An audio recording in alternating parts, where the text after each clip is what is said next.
Bom dia, Ricardo.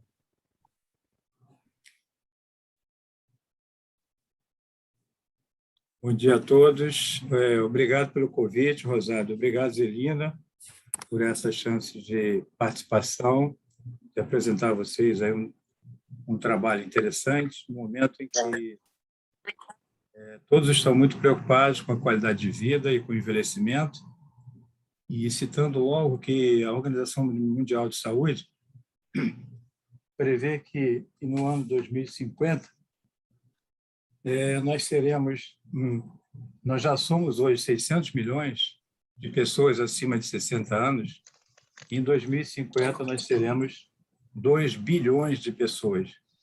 Portanto, o envelhecimento é uma matéria do dia em que todos estão muito preocupados em como vai ser os cuidados com essa faixa etária no futuro. Em relação... Vitor, só um minutinho, Rosário. Bom dia a todos. Eduardo Abreu, aqui é o Natália, o Solaí, nosso líder. Recém-chegado, professor Márcio Carvalho, parabéns aí pela aprovação do concurso, Jordana.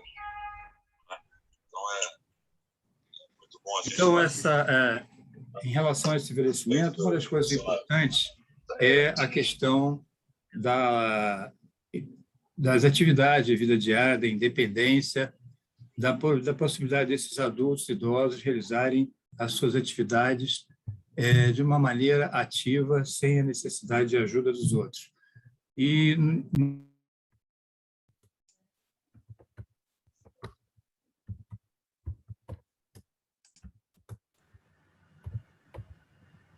Doutor Ricardo, por gentileza, o seu microfone fechou.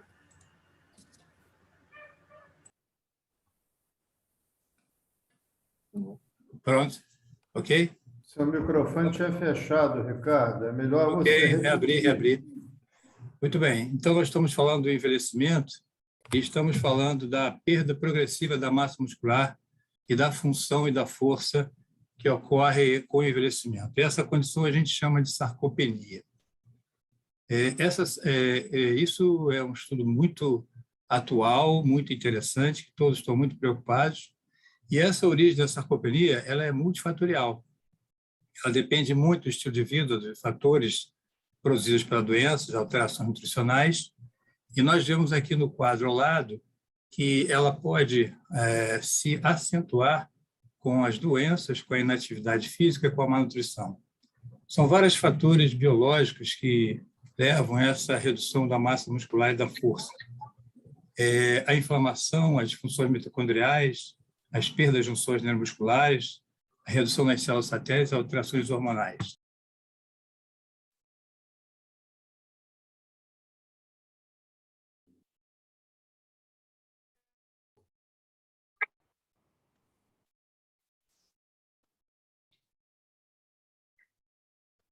Ricardo, seu microfone ficou mudo novamente. Está caindo o microfone, não sei por quê. Nós vemos aqui um homem de 24 anos e 2 idosos de 66 anos. Vejam a diferença de massa muscular em relação ao 24 e 66 anos e a substituição dessa massa muscular por gordura. No entanto, se nós compararmos esses dois homens de 66 anos, em que esse homem aqui faz exercício, nós vemos que a massa muscular ela é maior em relação ao idoso do lado e quase semelhante ao jovem de 24 anos.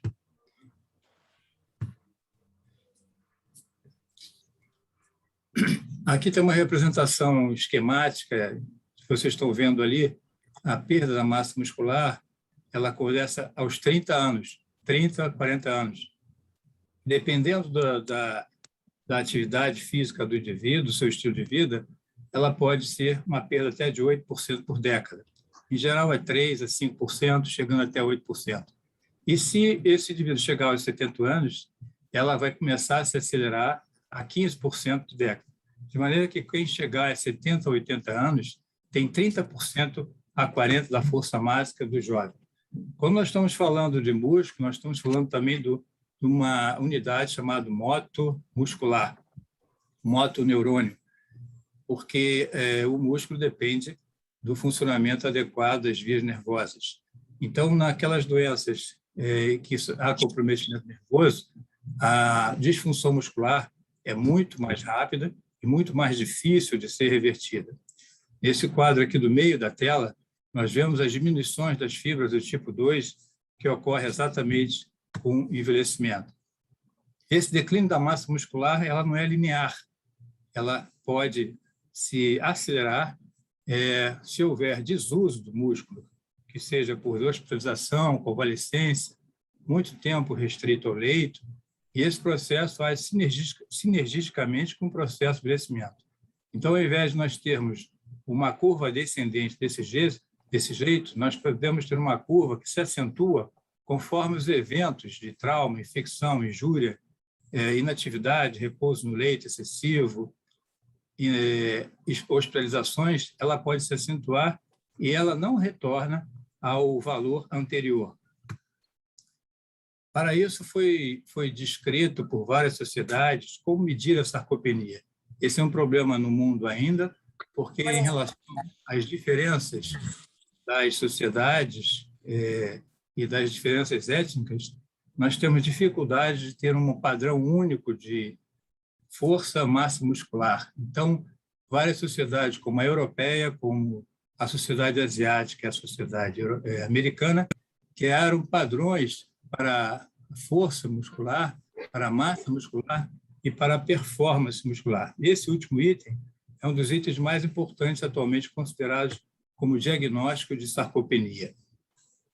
Então, nós vimos aí o conceito de sarcopenia e nós vamos agora falar do nosso tema principal, que é o exercício e a ingestão proteica e calórica adequada, que parecem ser as estratégias mais eficazes para melhorar a saúde muscular através das idades. E só a combinação desses dois, não de um isolado, é que é uma boa tática para o enfrentamento da sarcopenia. Essa massa muscular esquelética tem vários fatores que a mantêm ativa, mas um dos mais importantes é o balanço entre a síntese e a degradação proteica no músculo. Se nós olharmos para o jovem, mesmo aquele jovem que não faz exercício, a massa muscular dele continua mantida, porque esse balanço proteico é zerado ao fim de cada dia. No entanto, no idoso, há um desequilíbrio entre essa síntese e essa quebra das proteínas musculares. E isso resulta num balanço proteico negativo. E, com isso, um declínio progressivo da massa muscular. Nesse diapositivo, nós vemos aqui os fatores relacionados aqui ao músculo e relacionados ao exercício. Aqui está as duas principais fatores da síntese e a degradação muscular, que pode estar interrompida ou dificultada no idoso, e aqui nós vemos as alterações que nós falamos da biogênese mitocondrial e da baixa vascularização capilar, além da resistência à insulina, que também acontece nos idosos. O que acontece ali em relação a essa dificuldade de síntese proteica? Esse fenômeno é chamado de resistência anabólica. Há uma redução da sensibilidade à oferta proteica nos idosos comparado com os jovens.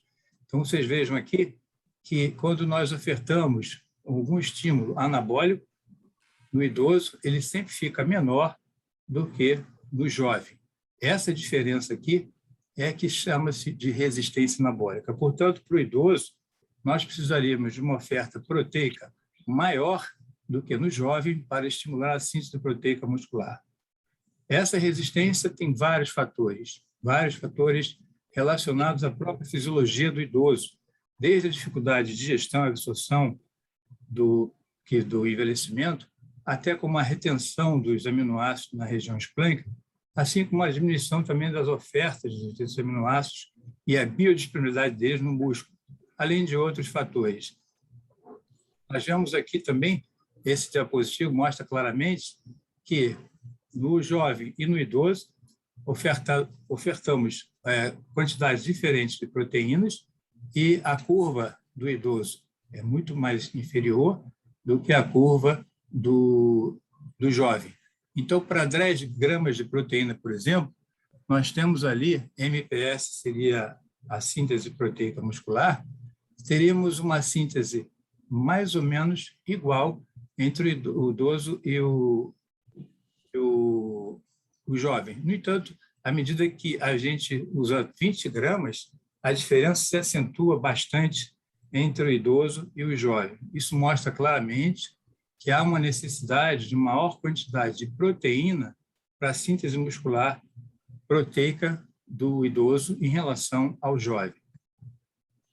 Esse outro diapositivo demonstra também a mesma coisa em relação aqui a vários estímulos anabólicos, tanto que seja exercício como seja dieta. Aqui nós temos aqui do lado esquerdo, nós vemos aqui a diferença entre o idoso e o jovem, quando se oferta 10 gramas de proteína, do lado de cá, 10 gramas de proteína e mais atividade física. Quando a gente introduz a atividade física, a síntese proteica do idoso quase que se aproxima do jovem. Bom, qual é essa relação entre a proteína e o músculo? Como que eu vou ofertar? Desde 2005, as instituições mundiais recomendavam para os jovens e adultos 0,8 gramas por quilograma por dia de proteína. Mas, de acordo com nós estamos vendo vários trabalhos aí, focando a resistência anabólica, identificaram que os idosos necessitam de uma cota maior para o estímulo dessa síntese. Esse autor Taylor já demonstrou lá em 2018 que os idosos necessitariam receber 1,2 gramas por quilograma por dia. Portanto, muito maior do que 0,8 gramas por quilograma por dia, 40% maior.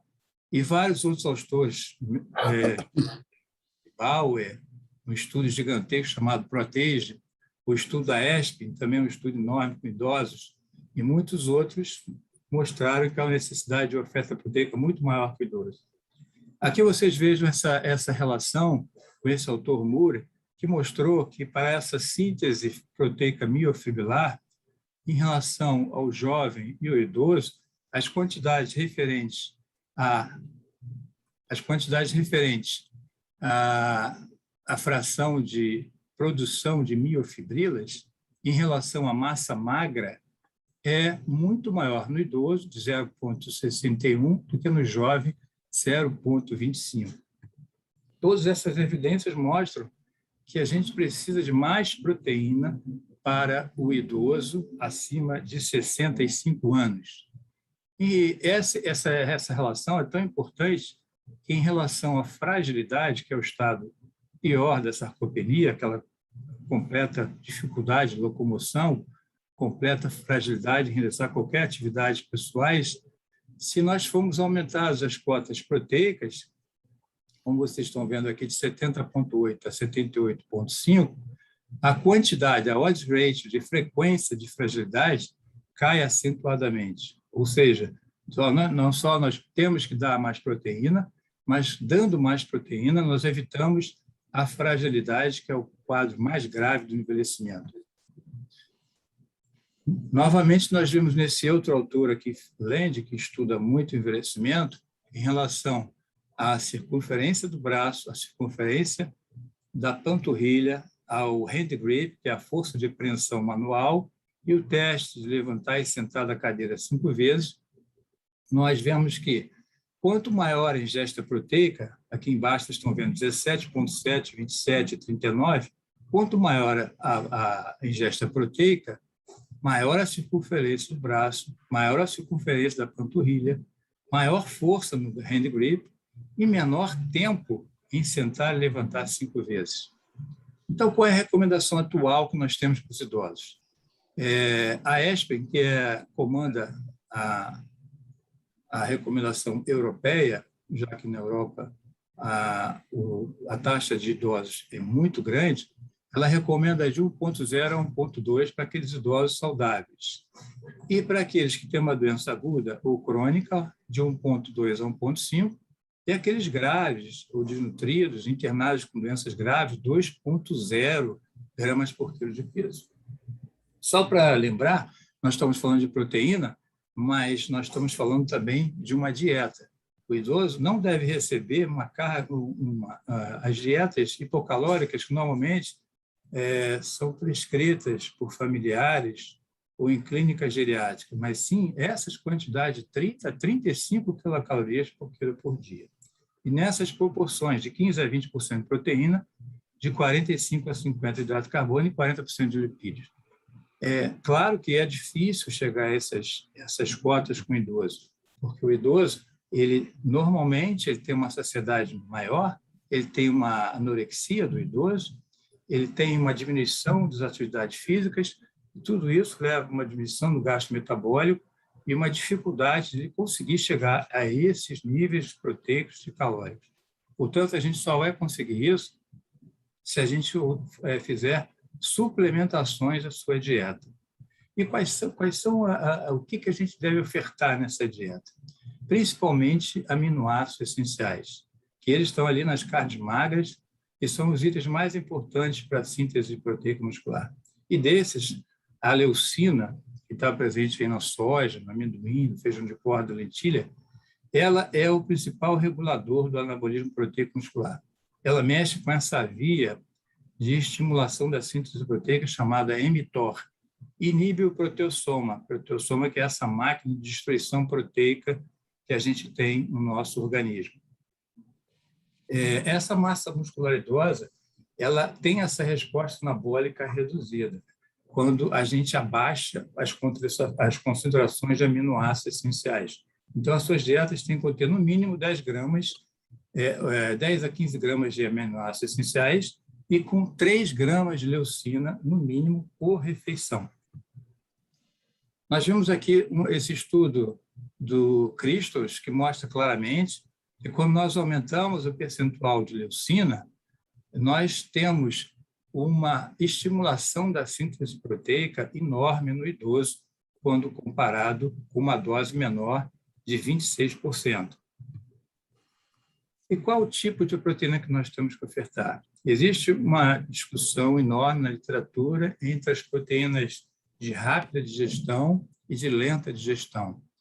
E o padrão proteico, o padrão de digestão e absorção das proteínas no idoso, ele muda em relação aos jovens.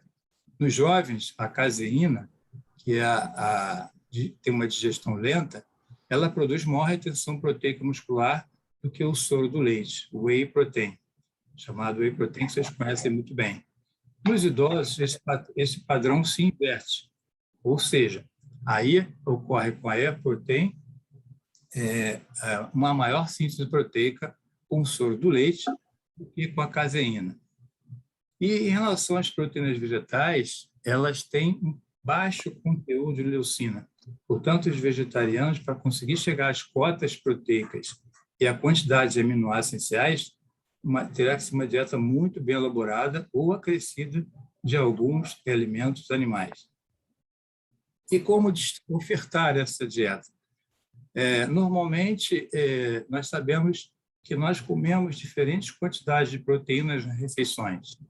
E nós, com isso, o idoso, que precisa dessa síntese proteica máxima, se ele tiver uma distribuição irregular, como está mostrado aqui na tela, de 10, 15 e 65 gramas em 3 refeições, ele não consegue atingir a máxima síntese proteica.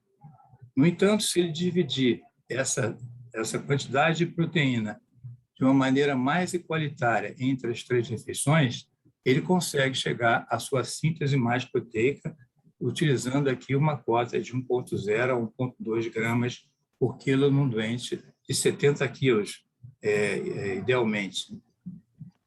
Aqui nós temos um autor que colocou vários tipos de distribuição de proteína em relação ao café da manhã, ao almoço e o jantar, e vocês vejam que apenas a cor laranja é que está mostrando que nós chegamos a uma saturação máxima.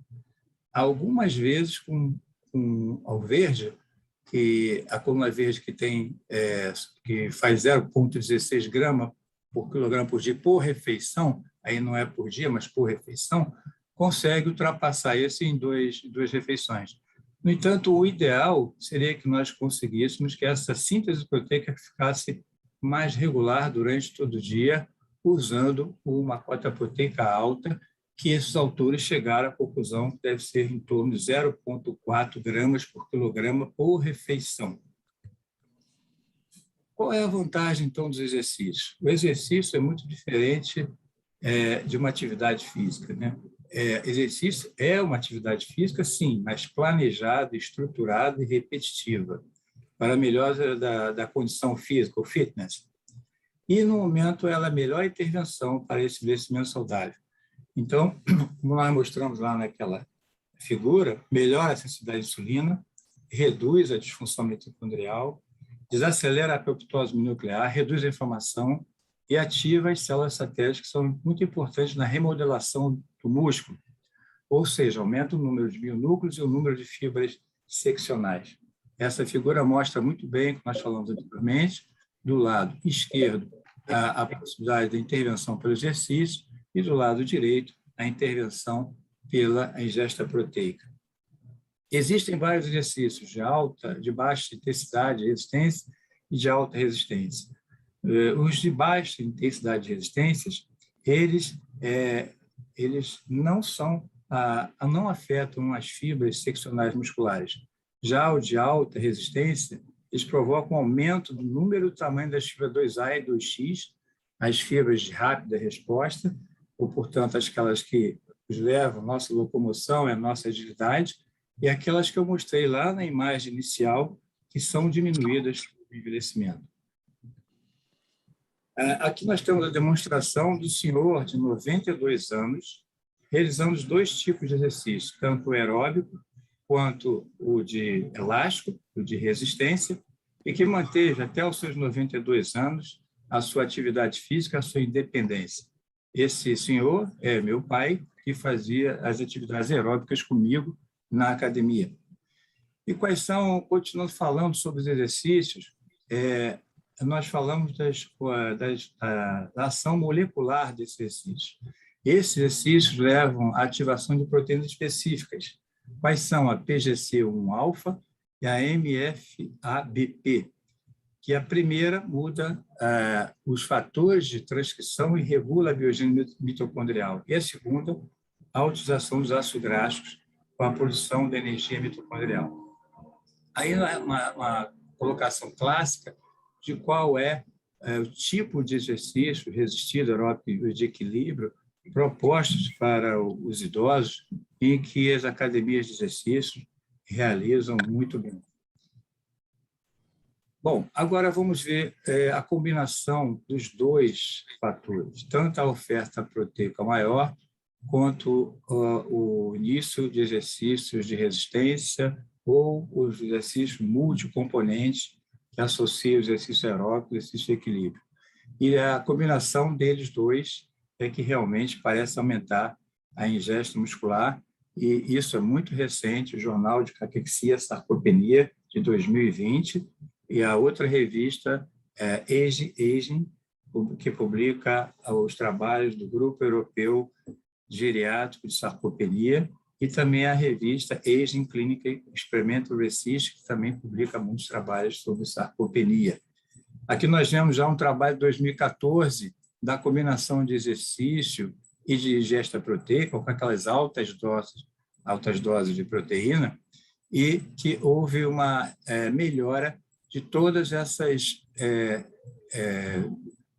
fatores que estão nos quadrinhos, né?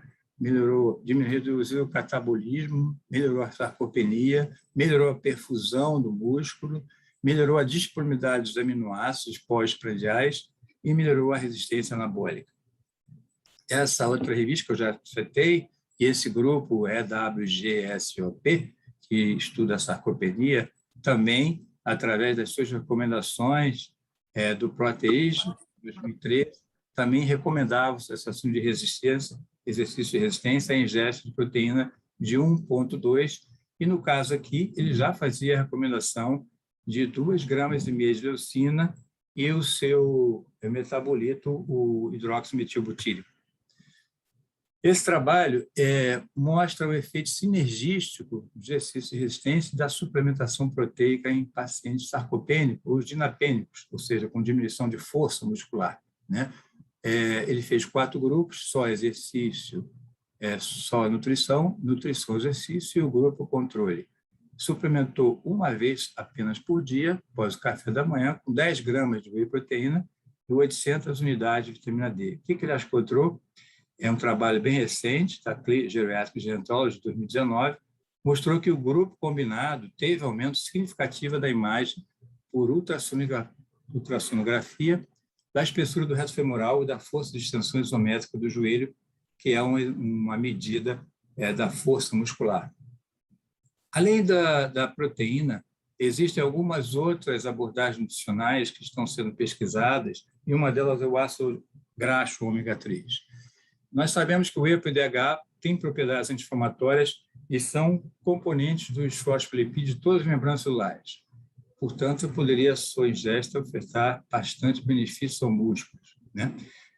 Além disso, eles intensificam a atividade da sinase proteica através dessas enzimas, aí me torna novamente presença aí, a P70S6K1 e a 4EBP1, elas ativam a cadeia respiratória mitocondrial.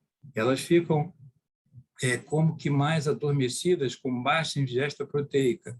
E quando há o exercício, há uma sensibilização dessa ingesta proteica, e essas enzimas são ativadas, elas são expressas e aumentam a síntese proteica muscular.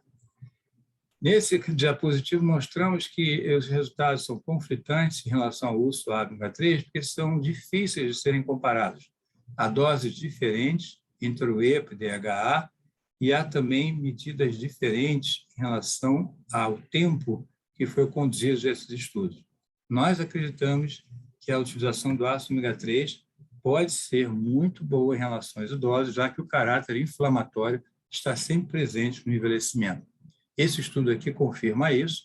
Ele usou 60 idosos com 2 grupos, um usou ômega 3, o outro óleo de milho, por 6 meses, e foram medidos várias variantes em relação aos exercícios. 44 completaram o estudo, que aumentaram a circulação no músculo de coxa, aumentaram o hand grip, aumentaram o valor da repetição máxima de um exercício de extensão de perna, e houve uma tendência ao aumento de exercícios isocinéticos do membro inferior. Uma outra abordagem é a vitamina D. O déficit de vitamina D tem sido associado à diminuição de força, né? O que impede um bom rendimento dos exercícios. Nós sabemos que a vitamina D tem inúmeros receptores por todo o organismo, inclusive no músculo esquelético. E também sabemos que vitamina D com níveis acima de 50 nanomóis por litro parece manter a saúde do músculo esquelético. Isso foi descrito na revista Nutrient 2019. Tradicionalmente, recomenda-se 800 unidades por dia para os idosos sarcopênicos com déficit de vitamina D, além de uma exposição ao sol e consumo de alimentos ricos em vitamina D, que são o salmão, a cavalo arenque e os cogumelos secos. No entanto, essas doses podem ser insuficientes e, muitas vezes, nós usamos doses de 2.000 até 5.000 unidades por dia ou 50.000 unidades por semana para chegar a níveis de mais de 50 a 70 nanomóis por litro e não 20 ou 30, como se prescrevia anteriormente em insuficiência e deficiência. Quando se usa a vitamina D, é de bom termo a gente associar 1.000 miligramas de cálcio. Aqui nós vemos o metabolismo da vitamina D. A maioria dos idosos tem níveis sérios de vitamina D abaixo da normalidade. E esse déficit é multifatorial. Geralmente é baixa ingesta, pouca exposição solar, os idosos têm alteração da pele e a diminuição dessa conversão do D3 em D2 pelo rim e a baixa expressão dos receptores de vitamina D. Portanto, a ingesta oral de vitamina D não é suficiente para nós termos os níveis necessários nos idosos. Há necessidade de uma repressão da vitamina D. Veja, senhores, que para a gente atingir uma dose de 7.000 unidades a 10.000 unidades de vitamina D, nós precisaríamos de 35 a 50 copos de leite fortificado, 135 a 192 gemas de ovo, 440 a 630 gramas de sardinha, 3,5 kg a 5 kg de salmão selvagem, que é impossível, portanto, faz necessário a repressão de vitamina D nos idosos. Há vários mecanismos moleculares envolvidos nessa função da vitamina 12 e o importante é nós nos concentrarmos que acima de 70 nanomols, a função muscular dos membros superiores é muito maior que naqueles idosos que têm 50 nanomais. E então, esse exercício associados à suplementação de vitamina 12, principalmente nos insuficientes, vão melhorar a força e a função muscular quando comparado àqueles que são submetidos apenas ao exercício. Uma outra droga muito importante que está sendo estudada é a creatina. Ela é um verdadeiro buffer, energy buffer, já que ela trabalha com os fosfatos energizados. Ela pode ser obtida por alimentos, salmão, atum, carnes vermelhas, ou então sintetizada pelo fígado, com uma ingestão aumentada de glicina, arginina e metionina, como vocês verem ali em cima no quadro. A glicina, a arginina e a metionina se juntam para formar a creatina. A creatina tem um problema porque o seu produto final de degradação é a creatinina. Portanto, nós não sabemos até que ponto ela pode ser usada nos idosos que têm uma função renal já comprometida. Ela tem uma quantidade muito grande estocada nos músculos, cerca de 95%, e ela é convertida em fosfocreatina pela essa enzima creatinoquinase. Na verdade, essa circulação da creatina fornece radicais fosfato e aumenta a produção energética para a função muscular. O efeito dela nos idosos tem mostrado, quando combinado exercícios, que melhora a composição corporal, melhora a performance e melhora o aumento da massa magra, cerca de 1,5 kg, que é bastante considerável para o idoso, além do aumento da força dos membros superiores e inferiores. As doses propostas são para os jovens, não há ainda estudos que determinam a dose, o tempo exatamente que devem ser usadas essas doses para os idosos, mas nos jovens, atletas principalmente, usem 5 gramas 4 vezes ao dia, por 5 a 7 dias, e mantenha 3 a 5 gramas por 2 semanas. Ou então, usa um esquema de 28 dias de 3 gramas combinados exercícios. Nós temos que ter cuidados nos renais, nos idosos sarcopênicos com danos renais. Se nós juntarmos todas as observações que fiz anteriormente, em relação à carga proteica, em relação a aminoácidos essenciais, em relação à leucina, em relação à vitamina D, em relação à creatinina, nós podemos pensar na multissuplementação, que é a junção de todos esses componentes nutritivos para uma melhora da função muscular, para uma melhora combate à sarcopenia. Esse trabalho tentou fazer isso, juntou 5 ingredientes, que foi a proteína do soro do leite, que era em maior quantidade, a whey protein, um pouco de caseína, creatina, a vitamina D e ômega 3. E pegou 32 homens sedentários, de 74 a 77 anos, que realizaram exercícios de resistência em casa. Esse foi um trabalho com idosos que permaneciam em casa ativos por 12 semanas, portanto, 4 meses. E 3 meses. E 3 vezes por semana. 16 receberam esse grupo, chamado de M5, e 16 receberam o placebo. O planejamento do trabalho, um pré-teste, o tempo de intervenção e o pós-teste.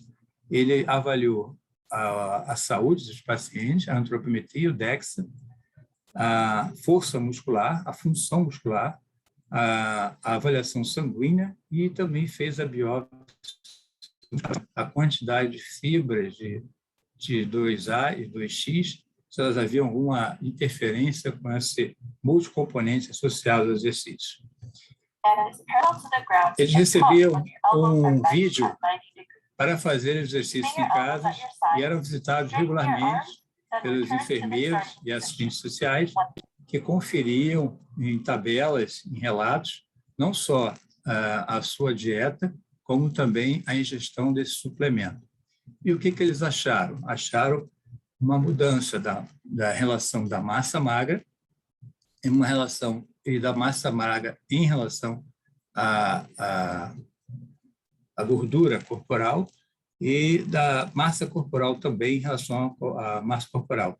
Os achados foram só entre o próprio grupo que recebeu o M5, mas não havia uma relação entre o grupo que recebeu a placebo.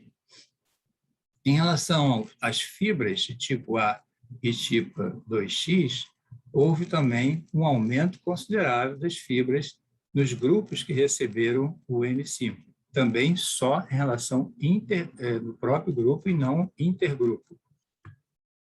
Em relação à força do leg press e o hand grip, a força de apreensão palmar, e também ao teste de levantar e sentar 5 vezes, e o teste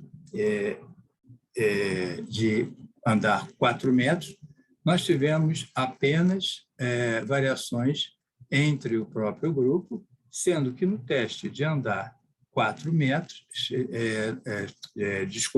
no teste de subir a escada, subir 5 lances de escada, nós tivemos uma variação também entre os dois grupos, não só no próprio grupo, mas também nos dois grupos. O que significa nesse trabalho? Significa que esse multicomponente teve algum efeito, embora o tempo fosse pequeno, mas não foi um efeito tão evidente que pudéssemos concluir que houve uma significativa mudança. As críticas são de que houve um tempo muito pequeno e que deveria ser acompanhado por mais tempo para que essas alterações se dessem de uma maneira mais expressiva. Quais são as abordagens nutricionais mais promissoras que nós temos? Nós temos os antioxidantes, a microbiota e o HMB. Os antioxidantes, nós sabemos que o idoso produz muitos radicais livres com danos celulares. E se nós usássemos esses antioxidantes, talvez pudéssemos prolongar a vida celular e a biogênese mitocondrial. A gente não tem ainda grandes estudos, melhores estudos, mas eles já estão sendo usados por várias pessoas. Em breve nós teremos alguns resultados. A outra é a microbiota, que ela se altera nos idosos e ela, sem dúvida, deve ter alguma contribuição para a etiopatogênese da sarcopenia, mas em quantidade, cepas e dosagem diferentes, também não conseguimos ter uma clareza de sua ação nos idosos. E o HMB, que é um derivado de metabolireucina, 5% da leucina se transforma em HMB, ele também pode ser útil no idoso, porque ele estimula a síntese proteica e atenua a degradação da proteína. Portanto, ele vai estimular através da ação hormonal e também através da oxidação dos ácidos graxos. Ele já é muito usado nos atletas e a gente pode ter em breve alguns resultados nos idosos. Quais são as nossas conclusões? A preservação da massa muscular e da sua função é um fator crucial para a promoção da saúde no idoso e melhorar a sua qualidade de vida. Se nós combinarmos exercício e nutrição, como uma adequada ingesta proteica no momento, esta é a melhor opção para o envelhecimento saudável. O idoso deve receber de 1,0 a 1,2 gramas de proteína por quilo por dia ou mais, incluindo 10 a 15 gramas de aminoácidos essenciais e, no mínimo, 3 gramas de leucina, preferencialmente, se ele fizer exercício, até 3 horas após esse exercício. Os ácidos ômega 3, a vitamina D, parecem auxiliar no manejo da sarcopenia. A creatina, embora melhore a força muscular, quando combinado exercício, ainda necessita de mais estudo nos idosos. Dietas personalizadas e exercícios cuidadosamente programados atenderão a necessidades específicas de cada idoso. São um caminho ideal para combater a sarcopenia, para melhorar a qualidade de vida dessa população. Aqui são alguns artigos sugeridos para leitura, sendo que os 3 últimos são meta-análises, meta-análise recente, 2020, 2019, 2021, em que cada uma delas mostra alguma vantagem em relação a ganho de massa muscular, a ganho de força ou ao ganho de alguma funcionalidade. Na verdade, todos têm a limitação do tempo pequeno de análise desses estudos em relação a acompanhamento no máximo de 12 até 6 meses. E é isso que nós tínhamos a dizer. Muito obrigado. Nós estamos aí para solicitações. Quero agradecer mais uma vez ao Rosati, a Zelina, pela participar, colocando o nosso grupo à disposição, o GanoNutri.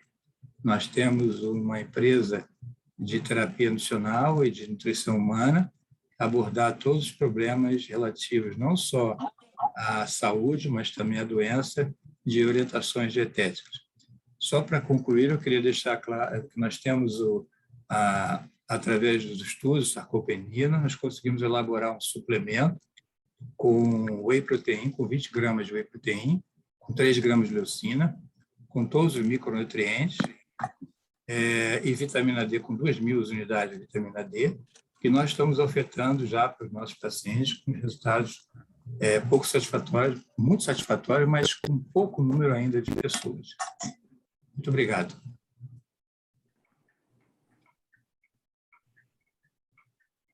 Obrigado, Ricardo, pela excelente palestra. Relembro a todos que essas palestras estão gravadas no YouTube, no site da Associação Médica Fluminense. É só entrar com o nome Associação Médica Fluminense, que vocês vão encontrar essas palestras lá gravadas. Eu mesmo já revisei algumas, que eu queria algumas informações que ficaram perdidas, que às vezes é muita informação, como o Ricardo trouxe hoje, muita informação importante, e nós temos que eventualmente rever isso aí, né? Bem, eu acredito que nós tenhamos aí algumas perguntas, mas eu vou começar instigando com alguma, né? Então, acho que a sarcopenia hoje, e você trouxe um conceito muito interessante da dinapenia, que seria, às vezes a imagem do músculo está boa, mas a força muscular está fraca, como você citou muito bem, né?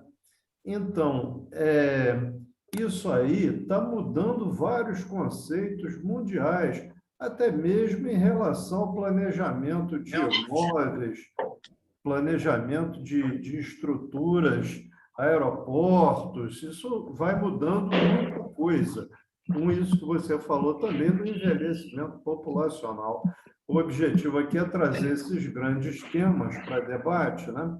E aí vem a minha pergunta: e como ficam os vegetarianos? Porque você falou em aumentar a carga proteica. Seria possível eles sobreviverem ou terem uma qualidade boa sem ingerir carne, sem ingerir nenhum produto animal?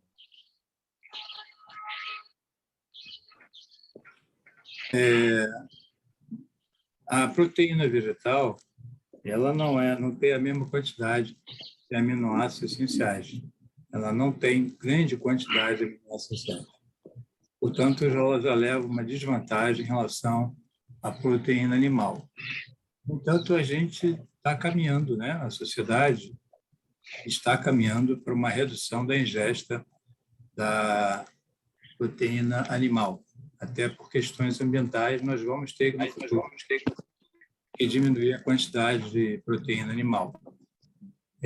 O que pode acontecer, Rosati, é que nós podemos produzir suplementos proteicos vegetais enriquecidos, como já se faz com a proteína animal. Então, a gente pode criar suplementações vegetais enriquecidas que levem os idosos a ter uma cota proteica alta usando a proteína animal. Só para você ter uma ideia, comparando aqui 100 gramas de um frango grelhado, você pode obter 32 gramas de proteína. Portanto, com 100 gramas de frango, você já pode ofertar da necessidade de proteína para o idoso durante o dia. Se você comparar com um feijão, uma sopa de feijão, 3 colheres de sopa de feijão dão 3 gramas de proteína. E se você comparar com 4 castanhas de caju, ela dá 1,5 grama de proteína. Portanto, o idoso que fizer uso apenas de proteína vegetal vai ter que ter uma dieta muito bem elaborada para chegar à sua cota proteica ideal. O que eu falei em relação à cota proteica de 1,2 e aquele padrão que eles chamam de shield, distribuição mais ou menos equilibrada entre as refeições, não é aceito por todos os autores. Alguns acham que isso é um exagero e que bastaria uma síntese proteica alta em uma ou outra refeição para manter a saúde muscular. Não é o que a maioria dos pesquisadores que estudam mais fundo acham.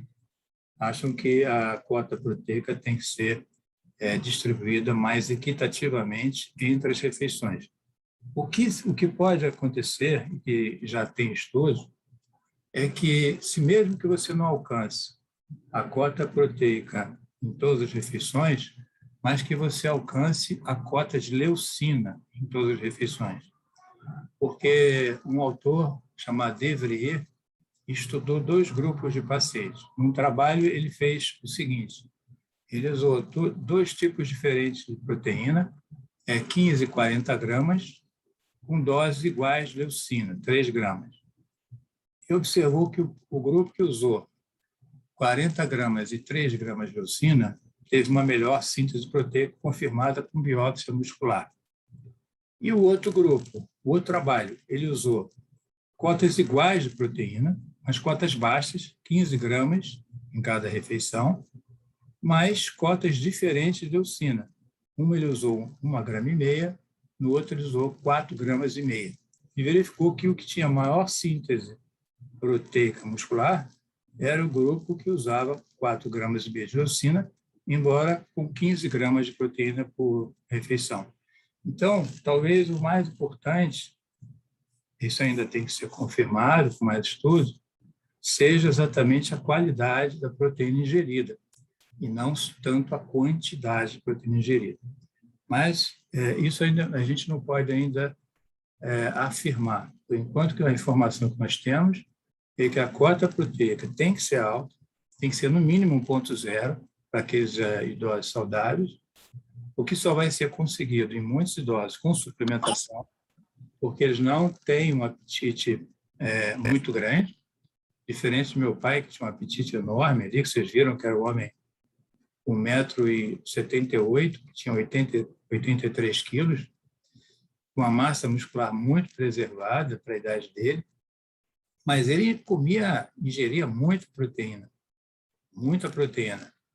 e nem necessitava de suplementação, mas não é o comum nos idosos. O comum nos idosos são inapetentes, são com um certo grau de depressão, com dificuldades, quando moram sozinhos, de cozinhar suas próprias comidas, com uma saciedade precoce, com problemas de dentição, com problemas de digestão e de absorção. Então, nós temos muita dificuldade de chegar a essas cotas proteicas com um idoso. Então, acho que o vegetariano ele vai ter que ter uma orientação muito boa em relação a essa dieta para poder atingir cotas proteicas altas.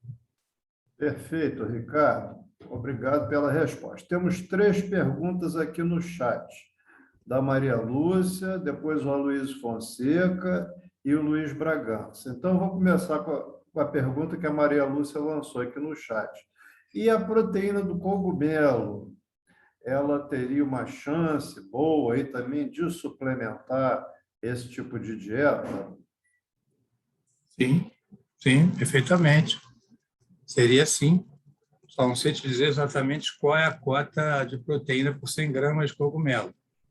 Teria que consultar isso, mas perfeitamente. Existe farelo já feitos de cogumelo para enriquecer as refeições. Poderia perfeitamente, sim. Bem, eu vou passar a palavra para o professor Aloysio Fonseca, que ele quer fazer uma pergunta. Aliás, vou abrir um parênteses. A nossa próxima reunião será o sempre desafio diagnóstico e de tratamento de tromboembolismo pulmonar, que ficará por conta do professor Aloysio Fonseca. Queria passar a palavra para ele efetivar a pergunta. Não sei se ele está no momento... Aloysio? Oi, estou aqui. Oi, então, ó, tá com você aí. Tá. Ricardo, parabéns pela palestra. Realmente, você sabe muito de uma coisa que a gente sabe muito pouco, mas com certeza o pouco que a gente sabe é quase nada. Isso é um tema que a gente está começando a ter interesse. Eu sei que você já estuda isso há muito tempo. Então, nós largamos dos boxes se você está lá na primeira fila. Mas eu queria perguntar o seguinte para você. 35 calorias para um idoso de 80, 85 anos, numa população onde grande parte dela é diabética, como é que a gente vai conseguir chegar a 35 calorias por quilo nessa população sem descompensar outras coisas? E essa quantidade de proteína em pacientes com insuficiência renal também vai aumentando a incidência conforme a idade vai passando. Como é que a gente vai conseguir conciliar tudo isso? 30, 35 quilocalorias por quilo de peso ideal, mais proteína para caramba, mais diabetes, mais insuficiência renal. Bom, é isso. Obrigado pela pergunta, Luísa. Eu gostaria de ter a metade da cultura médica que você tem. Piada, né? Conheço o seu trabalho e a gente já trabalhou junto no Santa Cruz. Na verdade, vou responder a sua pergunta da seguinte maneira. Primeiro, essa é uma preocupação que os autores tiveram em relação à função renal. Essa cota proteica modificaria consideravelmente a função renal naqueles idosos que não têm grave função renal acometida, que tem a sua função renal acometida gravemente, estágio 3, estágio 4. Não alterou.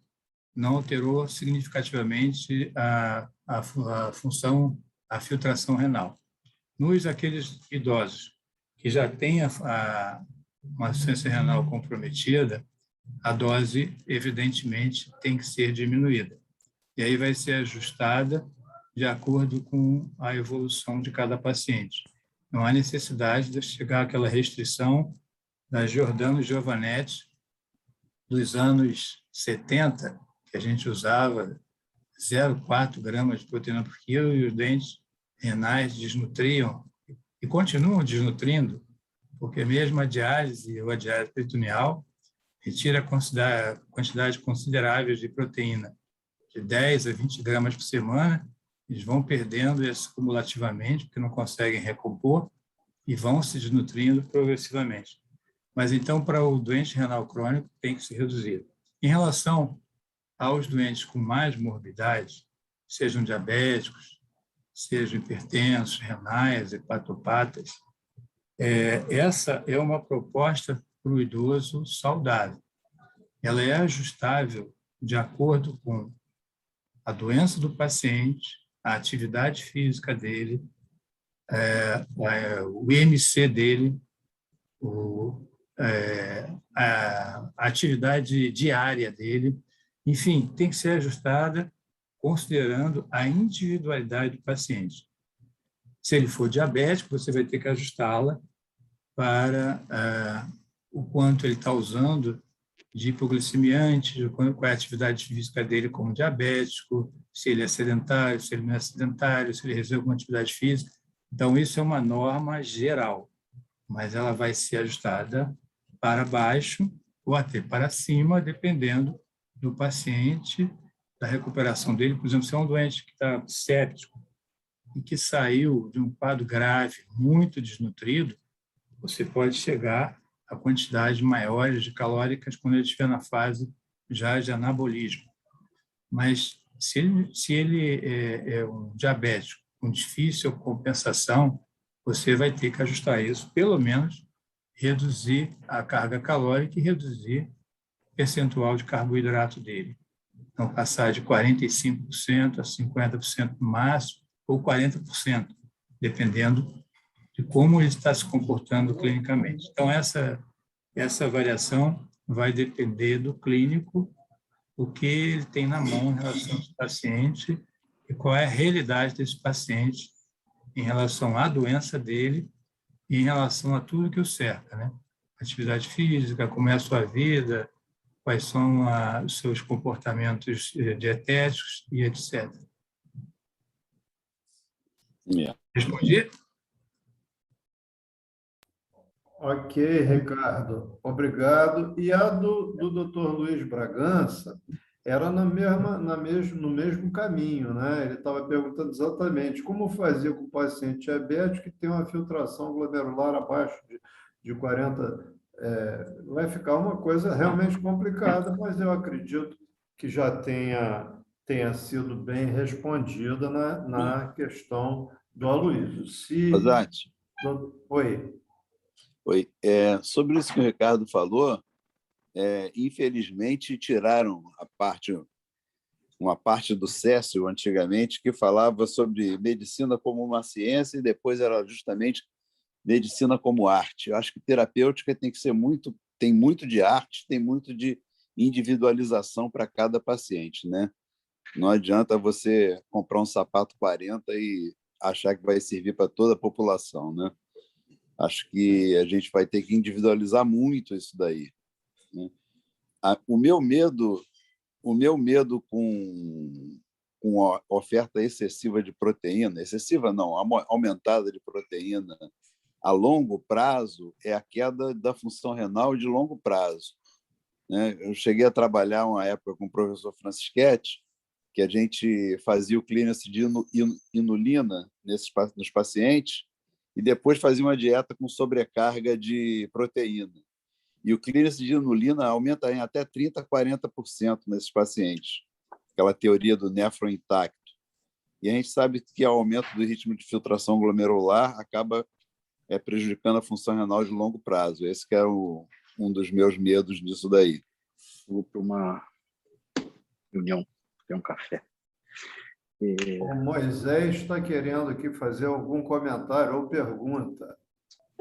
Bom dia, Moisés. Bom dia a todos, tudo bem? Bom dia, Moisés. Ricardo, a tua apresentação acaba focando muito aí na questão mesmo das pessoas mais idosas. Mas, por exemplo, as recomendações que você chega a colocar no sentido das reposições aí de proteína, até que ponto isso chega a ser válido ser feito antes mesmo de se chegar nessa idade? Ou seja, até que ponto você ter o cuidado de, por exemplo, ter uma ingesta proteica mais alta, como você colocou, pode ser benéfico no sentido de minimizar a chance de uma sarcopenia? Muito boa pergunta, Moisés. Obrigado pela pergunta. Isso é super importante, porque esses estudos não são só para combater a sarcopenia, mas também para prevenir a sarcopenia. Então, se a gente conseguir detectar um estágio pré-sarcopenia, a gente já pode fazer uma intervenção e tentar interromper ou, pelo menos, diminuir a velocidade da progressão da sarcopenia. Então, a cota proteica alta pode ser muito vantajosa, sim, nos pacientes, ou melhor, vamos falar de pacientes, nas pessoas que querem ter uma boa qualidade de vida. E quando elas fizerem exercício físico, o exercício físico ele sensibiliza para que essa proteína seja incorporada ao músculo. Então, associando a preocupação do Aloysio, os autores também tiveram essa preocupação. Eles acompanharam esses doentes e viram que a alteração da filtração é pequena em relação a essas cargas. As cargas só ficam muito altas quando há necessidade de recuperação de doenças graves, né? Não chegar a 2.0, 1.5, mas 1.0 não é uma carga elevada, não altera significativamente a filtração glomerular nos pacientes, nas pessoas, né, que não têm uma função renal gravemente acometida, ela pode ser usada tranquilamente. E as pessoas jovens também podem usar essa carga. Eu acho que nós estamos falando do idoso, porque os jovens já comem muita proteína, né? A diferença aí não é a ingesta proteica, a diferença aí é o exercício.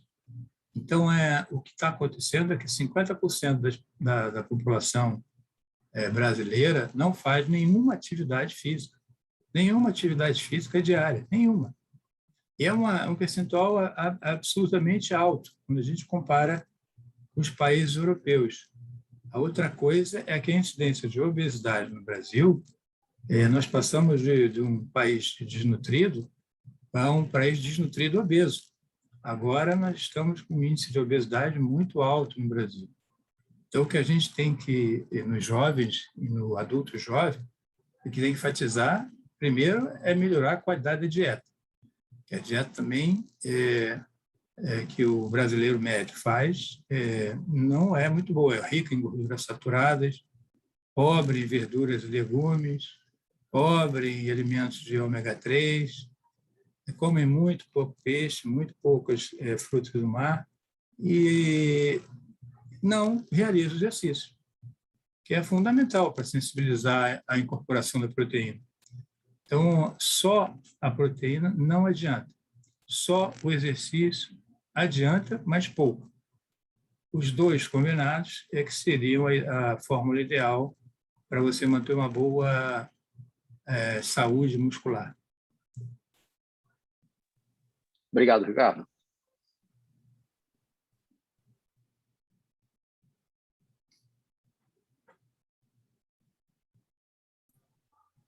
Estamos chegando aqui no final, mas tem mais umas perguntas aqui. Eu acho que você falou, me perguntou sobre o Ganutri, né? O que é o Ganutri? Talvez as pessoas, algumas não conheçam. A Luísa, com certeza, conhece. Você também, Rosário. É uma empresa localizada em Niterói, especializada em terapia nutricional e nutrição. Nós trabalhamos com dietas enterais, parenterais e de formulação de dietas orais e agora também formulação de suplementos. A gente tem uma área de manipulação certificada pela Vigilância Sanitária que nos permite fazer modulações tanto de dietas como de suplementos. Então, no caso da sarcopenia, a gente está fazendo um produto manipulado para justamente com esses ingredientes que eu relatei, exceto a creatina que a gente ainda não acrescentou, justamente porque não há ainda estudos muito positivos em relação aos idosos, mas a gente, usando esse suplemento uma vez ao dia, eu já usei em 2 pacientes, inclusive um pós-Covid, uma senhora que perdeu 25 quilos, e uma semana depois que ela estava usando a suplementação, ela já começou a se levantar da cama, começou a ter alguma função muscular, que ela não conseguia se mexer, e passado um mês, ela está bem melhor, já tive contato com ela outra vez, e alguns outros pacientes que também relataram uma melhora, mas a gente precisa de mais tempo, né? Mais tempo para observar exatamente a evolução dessa suplementação. Temos outros suplementos também para cicatrização, que está sendo usado lá no Rio, no Procardíaco, e temos suplementos também para pacientes renais que estão em diálise ou estão fora de diálise. E os doutores, mediante prescrição, podem solicitar qualquer suplementação que eles queiram. Eles mesmos podem elaborar suas formulações e pedir para a nossa central de manipulação fornecer o produto que é levado até a casa do paciente. Obrigado, Ricardo. Eu vou pedir para vamos ter que encerrar aqui as perguntas, mas tem ainda 2 perguntas no chat. Uma que relacionada foi a pergunta se esse suplemento era para ser feito só após a atividade física. O ideal é que seja por causa exatamente que é o chamado espaço de oportunidade, né, de síntese proteica. Ele vai até 3 horas depois do exercício. Mas esse é o ideal. Mas você pode dividi-lo durante o dia em 3 tomadas, já que dá muita saciedade, porque a proteína dá muita saciedade, né? Você pode dividi-lo em 3 vezes por dia. O efeito também vai acontecer. Na parte de medicina do exercício e nos esportes, eles usam até 3 horas depois do exercício. Eles acabam o exercício e logo a seguir tomam suplementação. Esses suplementos como whey protein, com creatina, HMB, eles tomam logo depois do exercício. Mas eles podem ser divididos ao longo do dia, sim, entre as refeições, depois das refeições, né? Qual é a outra pergunta? Ok, a outra pergunta era como em pacientes com restrição de sódio e potássio, como conseguir superar 1 grama de proteína? 1 grama de proteína por quilo de peso. Restrição de sódio e potássio? Foi a pergunta que foi colocada aqui. Creio que isso não seria assim. Bom, não teria problemas maiores para você esclarecer isso, né? Como se poderia fazer? Se você teria problemas em suplementar num paciente que necessite restrição de sódio e potássio. Não creio que há problema, porque a suplementação, nós não temos uma cota alta de sódio e potássio na suplementação. Então, acho que não haveria problema, não. As quantidades são da RDA, são quantidades mínimas, não haveria problema, não. Ok. Ricardo, acho que nós todos estamos muito agradecidos. Vejo que a sarcopenia tem se tornado um problema muito sério, né? Rosati, Oi, Zimar. posso fazer uma perguntinha rápida, pessoal? Claro, você botou ele no site, eu ia esclarecer. Aí você Não, mas botou não é como sobre isso, não. adquirir. Aí fala, bom, no site do Ganutrir, você consegue os telefones e todos os produtos deles, né? Sim, mas é outra pergunta. Claro, pode fazer. É uma pergunta bem pessoal. Eu não como carne há 30 anos ou mais. E como peixe de vez em quando, mas como bastante ovo. E eu tenho uma resposta muito boa ao exercício com peso. E eu gostaria de saber, assim, bem prático, quantos ovos podem ser ingeridos por dia? Ricardo, está aí a pergunta colocada. Eu faço algumas suplementações, por exemplo, BCAA, ômega 3, creatina, mas, assim, quantos ovos por dia? Cada ovo, você tem 6 seria o gramas. limite máximo, né, de ovos por dia para alguém ingerir? Sim, o mínimo que surtiria um efeito. Então, eu posso te falar é que cada ovo ele contém 6 gramas de proteína. 6 gramas. Então, você não deve só comer proteína do ovo, você deve comer proteínas também vegetais. Teria que analisar a sua dieta, você fazer um recordatório de 3 dias do que você ingere, para a gente calcular a cota proteica vegetal que você faz e o excedente a gente colocaria na quantidade de ovos que você poderia ingerir. Se você comer 4 ovos, por exemplo, por dia, você está comendo 24 gramas de proteína. Provavelmente você come mais de umas 20, mais ou menos, de proteína vegetal.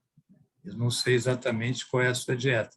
Não chega tanto porque eu como basicamente saladas com frutas também e com ovos.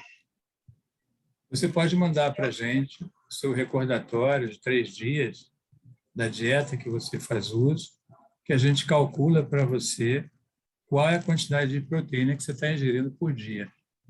E se houver necessidade, a gente pode fazer uma orientação para suplementar ou aumentar a quantidade de ovos ou aumentar a quantidade de alguma proteína vegetal para chegar a uma cota interessante para você. Provavelmente você deve estar ingerindo uma cota boa, que você está com um bom estado nutricional e está fazendo exercício, deve estar com uma boa estrutura muscular. Mas, se você quiser, nós estamos à disposição, ok? Muito obrigada.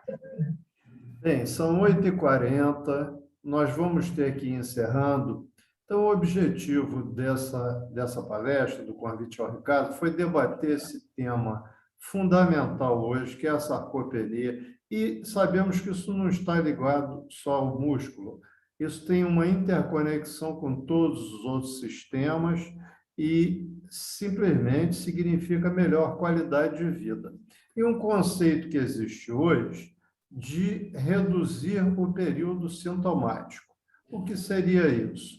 Todos nós iremos morrer um dia, né? Então, o nosso objetivo é nos mantermos o maior tempo possível com boa saúde, ou seja, num período assintomático.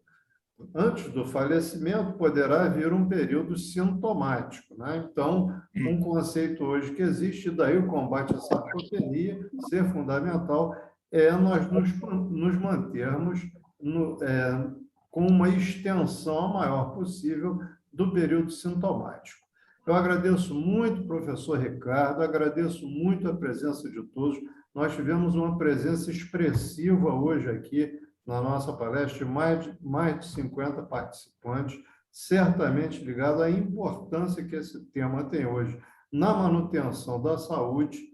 E lanço o convite aqui para o nosso próximo grande tema da medicina. Eu tenho procurado trazer os grandes temas, que será o tromboembolismo pulmonar e todas as suas consequências, que será abordado pelo professor Aloysio Fonseca.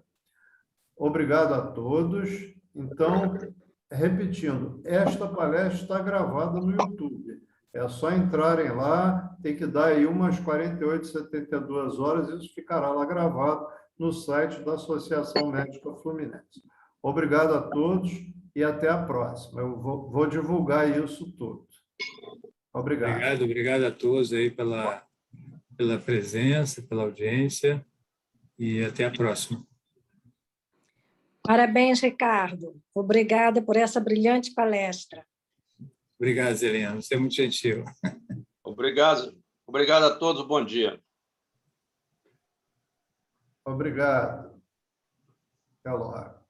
Obrigada. Bom dia.